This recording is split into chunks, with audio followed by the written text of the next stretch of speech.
kan ko te ho thanok mana ko mai ko la to hi povin protest India government in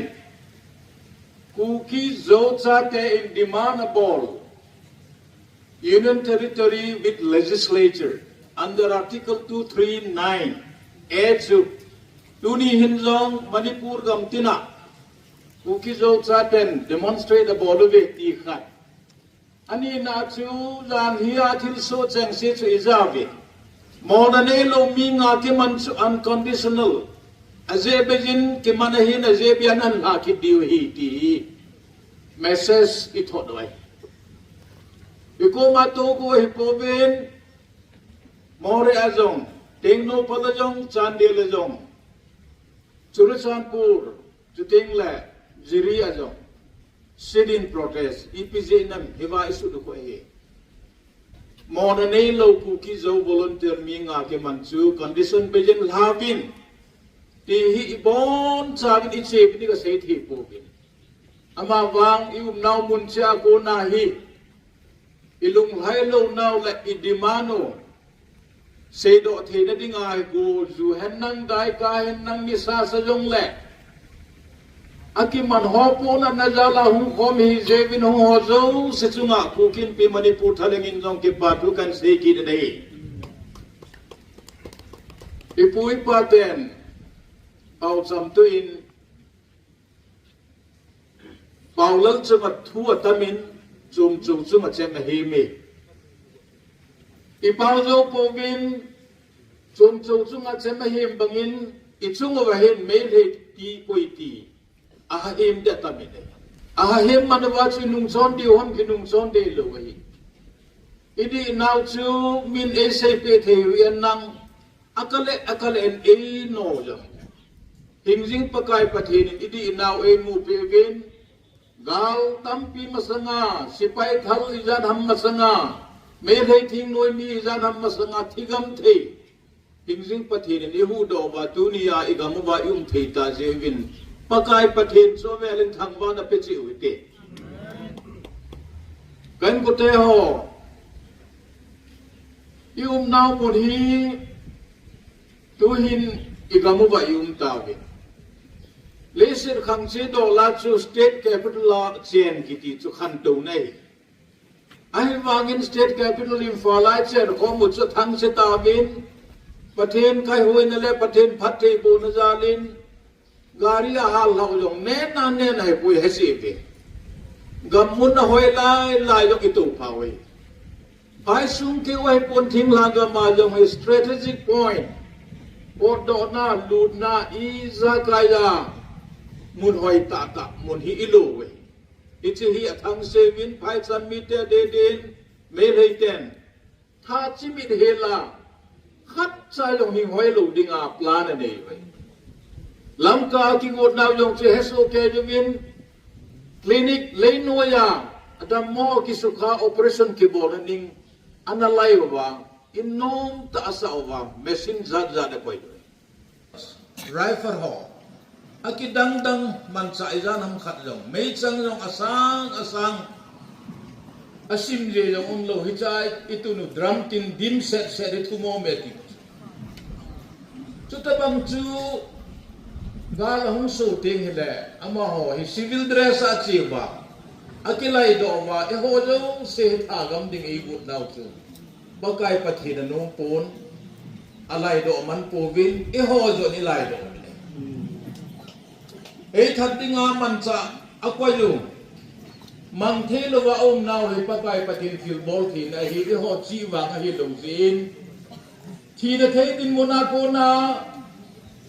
ekam digam the na bin mun man sa tam pi mang the lo wa ko ya chupathi na hi jin lo pi na ma pi ke now hi oi madang gam ai ta poni ho gam ai tai ko now gam sung se hi ki wai po na chum khari ne koi ta ko me le te to ka chang khom the ta po ve ka ki mu to na ka ki thao ai jing in ama ho kom la nga ka lu de la ama ho ne thao ke ho la nga hu wa ha la ke ho nyong ka dik di lo India chu mi yung transfer ke population yung transfer ita. Kaya maga ma kahitawin Kukizo Tatetsu Lampi Kasim Nadiu Development Program Tuteng la Gagamsung Kasim Kay Nadiu Lay Lampi Ho Kasim Nadiu I Zaka Gating Ay Tuti Nadiu Gin Kivay po na sum kada sun government ko mahi tang luway si Joy si na hekil na sang ni ilang ang katsu kontek abolo Eho tinga papen dating su kontigas itiu sapa ba ibon sa ba ikimat wang ba yang tandi digin ilang ay hulu na sa ko na cycle lang cycle ako na okurula ko na tinopal ilang kihot hitalo akala hi paisam ijanam khatbe ri pe chen nan asian ji uwachu Kivay po na ding UT chu sagi omin sagi hola chu I ho to kitu thi pending chu Puducherry Union Territory Puducherry Union Territory chu Tamil Nadu a Puducherry mite cheng Kerala a cheng Ailawa ele mundandanga Andhra Pradesh Hyderabad a cheng state chu ma Ami wang se Puducherry mi hiya. Kamjong district of Muhyiddin Pumyara kium handang Okrul district at umjong le. Chandila Tamenglong at umjong le. Ukizo Sate chu Hitsi Union Territory ajo Ibon Sawa kom te diu Chan Bojong kibang chanay chan diu Development hojong abon na kibang abol te. It's now to compact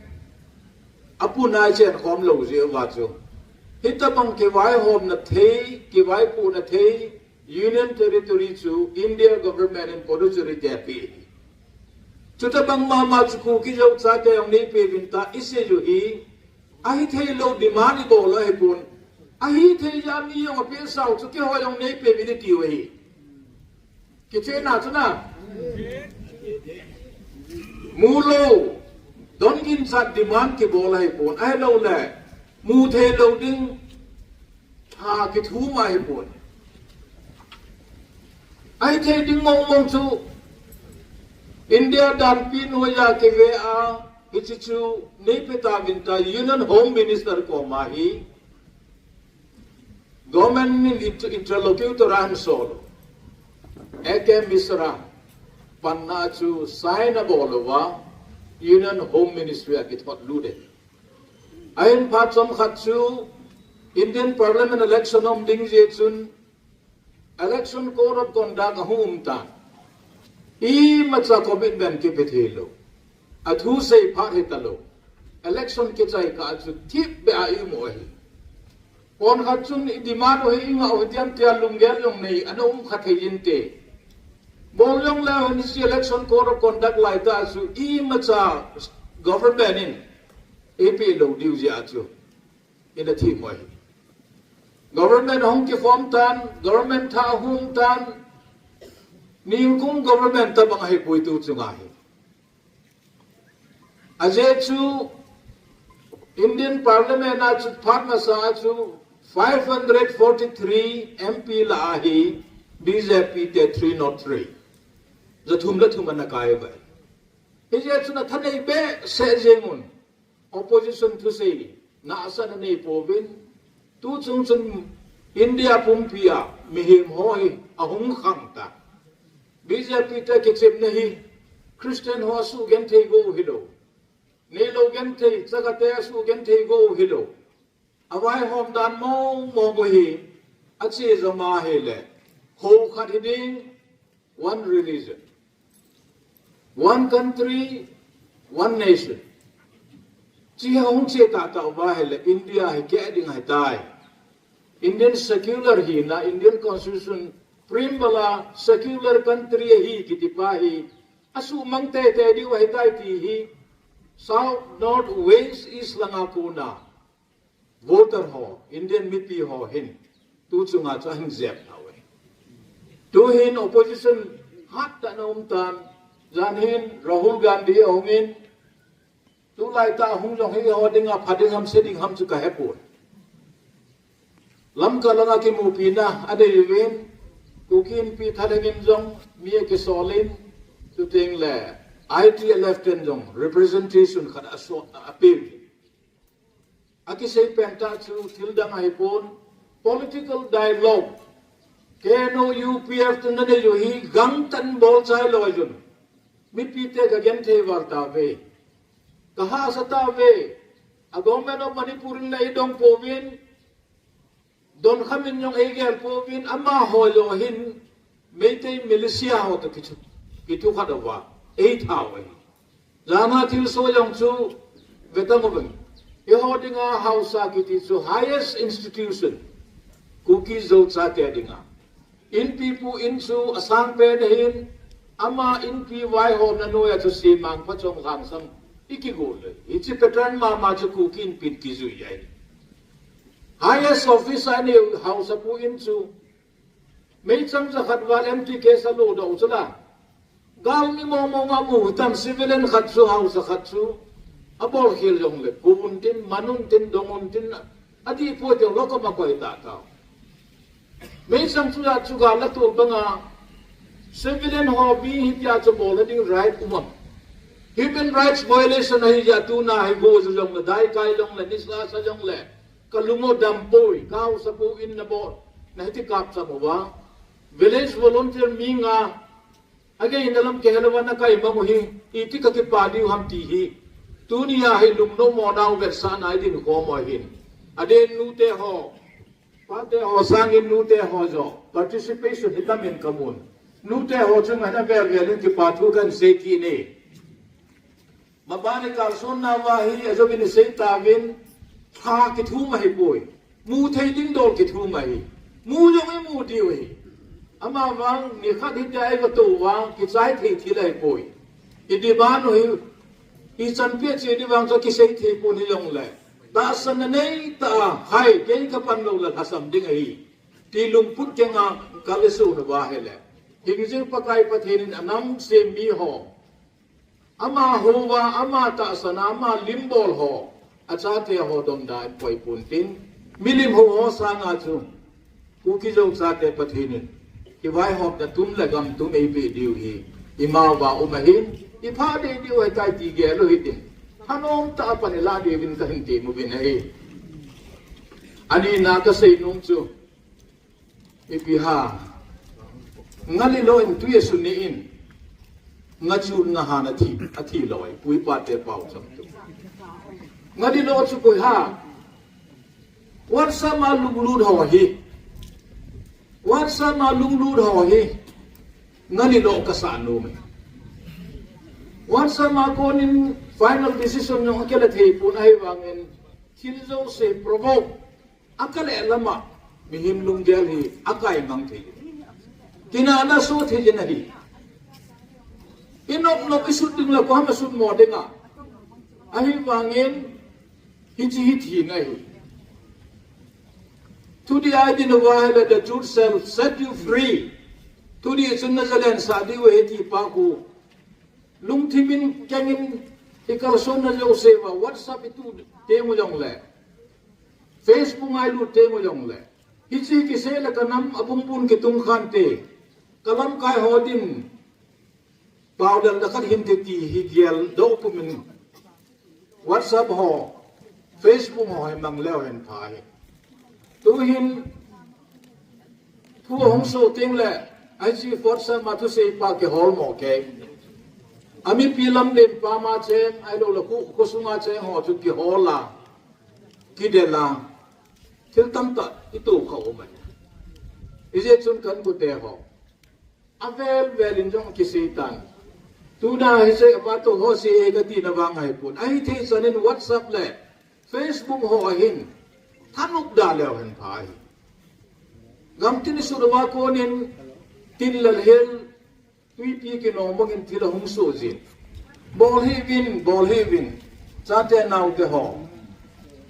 Sang hol uniform camouflage ki bona lim ke la post bol yo thaw no men bol heun. Ichi dalim mo chun nan hol kit diu hi ti de. Anom ji po da bol te te janam khat gen the ne tu hai ta. Iji chun Tuni programa sit in protest against targeted atrocities towards Kuki-Zo volunteers. Mo to ipo be i-issue yung international gay ko tayo. Tila state level inakihong na pao national level hunghungin to international level at along kini. Bangladesh Prime Minister noon, Bangladesh Parliament United States of America in India le Bangladesh Myanmar kika mun hadahin Christian country kada tungdo go vinahi ti kadan setu na che di wena hichi chu policy diplomatic ta kichim na kana kise ham ipi ham cha ke hechin pun ai wangin mi lungzi kai ku ki ho thua hita pun Christian ho kisu gan thein na pa hi ho in attack ki bola ho in izanam khat ki hal ha India as a whole along pastor jan ham evangelist jan ham bole so na gan thina to ge yang chu Abraham Stalin iti tawa Graham Stein or missionary ho wa ki tha ho long chu men sa ta ang tu je nga long chu na lai Christian ho ki su gan thina hi Christian country hon ama ho ding a gam tum kha sim pi gu doi tam ti yong hin na sa ta hung ging do a icha ko na hi China long India long Myanmar long Bangladesh long ipi hung so ding am ti hi lungi mau mo bai ise matia le pathin thil gon ahi a hele dunia hon ki vai pu pakai pathin lunga haya le mu mo wai pu e je so se nau gam se ku ki zo cha ke tu chana long ichen na gamoy then Bangladesh Council of Minister hoto ki hukun solution khat bolding cha gu chuta bang chun Burma lang jong PDF hole KNP ho military junta kamun ipi hungso de hama ke hep idit mo no hi pasanga ite gelo me de ki ka ham ta gel pau hi charge ma state level hintalabin national level honga chu home minister ho hi na sei chu hichi hi terrorism hi pon thing noi hole no ku ke hole me ki ho terrorize ki bola hai gam pa ko na mi phat pa hi thang choi ho hum lu da ba India chu ga la bol bu da hi ati abang la narco terrorist hi ti anere ti chu PPI mo tam mo na sai na la ma chu zo ma hi ve zo ho lo chen me lo an del go in jing la ma ko na ti yong ma sei chu na chief minister pa hi kan ko teo te se on pau chang tu ma dai ke se ti no ba sa ko oya ju chi ko yo pu ni na i thu a hi cho bang thu hi ta lo jen thu sei ki lo po te te se hon thu lai cha da tin thu hi them khana che be la ko la ke tang dam ding do de ham ke si din mo na i din ho hi je chun mi na sei na tin chin pha in nam thu gam thu sei po te a sei dinga engan se ho political ipiha dialogue bonding anga nam thu a ke sanal dinga kum ki zo cha te engan se daw hi che ho in pian sei diu ham izem ta mi mal hi na hi chi yong yaw la phal he de hi lam kai ho in ge do na di ve o ti lum op kai na ini wa hele lam kai ho ko ma message thot ti a ko poi ki mu piu te mo poi ai wangin amit lip chu din do je na i khut wa na thu se jen ti pa wang chu hi chi chu e ho dinga tha som na lim ta hi ding ai hi je chun pon tho tan pan dau hi tin i lam kai ho to sot the mu hi tin e ho hi ki to sot mala ki to sot te hi aha hi pa kai pathin jen long hin hing jing e hu i pathin jing in jong e ho hi acha te hi wa i pau ama hi i pa cha diu hi ki pa thu se diu pathin long ade chu ta banga chu nang la ke long mi hing hi na lai din pa cha ding ai na lai ไอ้นลมเลยลากิปาชาจงสักจุมเลยบาเบิลไอ้มูวินเฮโรตอปากสัตเอาไว้แรงฟันเอาไว้ยองพัทินโอตกิลุงไตอันเดียวแหละกิจามโมยิสุจะขายลิเต้าเอ็มติตาจูกิปาชาจงพับเป็นไม้บอลลงในกิจที่กิโซนออกเทหีเยจินกันก็เตะหอกิลำกายหอฮัดมอลฮิตดิงติงมีบางอย่างสิเลเทียนนั่นหิวจงเลยมั้งโจชนะประเทศในปีคำลุงที่มาหิงนี่ตัวส่วนปูเวกตีนวางให้ปุยนะตัวไอ้กิตัวส่วนสามว่าพะโจleฮัดโจอาฮีอีกิส่วนตัวเปอว่าเฮเลอีปีดิ่งไอ้ลำกายหอระดาดะมอสียท่าโจลพานินอัตโตคอมปีหอนักอดมุนอักอดอาเคสูเลอิสราเอลกาลโมโหอันนั้นสมบินอัตโตสังคิวเลอิสราเอลเต็นกาลโจเวกตีบังอาจูลำกายอันนี้หอโจเสียอีสดดิวอีกิโทปีดิวอีปากจัดดิวอีติลคงดิวฮีลำกายหอนนัสตาอังไงจัดละปอยหมอฮีที่จงฮีนูเตหอหินปาเตหอหินขังท่าหอหิน social organization สหิลกาเตหิน ITLF สุรชานพูราหอหินโกตูอุจลายาหินอีปันนัทเสียวาฮีกาลิสุนของวาฮีเลยโซนสุปฏินินะอีปีดิวกำนี้ปฏินิหินอีมโยเสปฏินิหินอัลลุงไหนมีหัวอภินมอภิฮีที่ตาสันเวฮีที่ไบเบิลวินัสฮี Prime Minister Narendra Modi Union Home Minister Amit Shah